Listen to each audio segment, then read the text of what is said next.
Have you ever been browsing a website when a pop-up suddenly appears asking you to accept cookies? And be honest, how often do you just click agree without reading anything? If so, well, you've basically walked straight into the trap set by big corporations. You might wonder, but it's just a button. How can that be used against me? The truth is, those carefully written terms are like a personalized contract that signs away your data.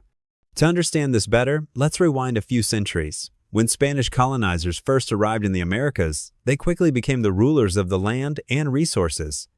How did they control the local people? By forcing them to follow commands written in Spanish words the locals couldn't even understand. Anyone who resisted was harshly punished. Traditional colonialism stole land, labor, and bodies. Today's new colonialism steals something else: our data. Instead of violence, it relies on digital technologies to extract value from every part of our daily lives. Many scholars call data the new oil. Like oil, data is abundant, renewable, and incredibly valuable. Oil powered the second industrial revolution. Now, exploding amounts of data are fueling the fourth industrial revolution, and with it, the rise of data colonialism. This isn't physical domination anymore.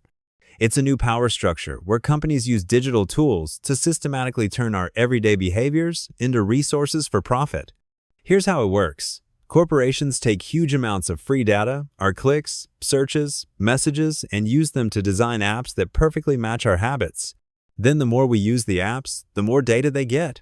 Our lives become raw material. Platforms predict our behavior, track what we do, and slowly shape our decisions. Eventually, we become so dependent on them that we can't leave. Meanwhile, our data gets packaged and sold to other companies and even governments. Our freedom is quietly chipped away. In 2013, Facebook launched a project called Free Basics in parts of Africa and other developing regions. It claimed to offer free internet access, but users could only visit websites approved by Facebook. This let Facebook control the gateway to the internet. Not only did it hurt local tech businesses, but it created a closed ecosystem owned by Facebook, just like old colonial relationships, where colonies depended completely on the empire. Some countries saw the danger and rejected the program, but Free Basics is still operating in many places today. And it's not just companies benefiting from this system. Governments also play a role. In 2013, Edward Snowden revealed the U.S. government's PRISM program. The NSA had been secretly collecting people's private information through major internet companies.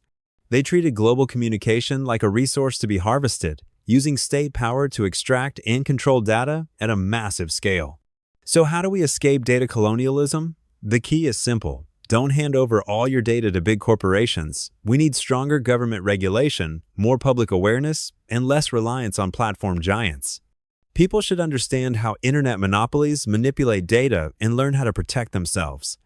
In short, laws must restrain platforms, technology should reduce dependence, society needs better digital literacy, and individuals should strengthen their own privacy protection. Only when all four work together can we truly reduce the chance of being colonized by data.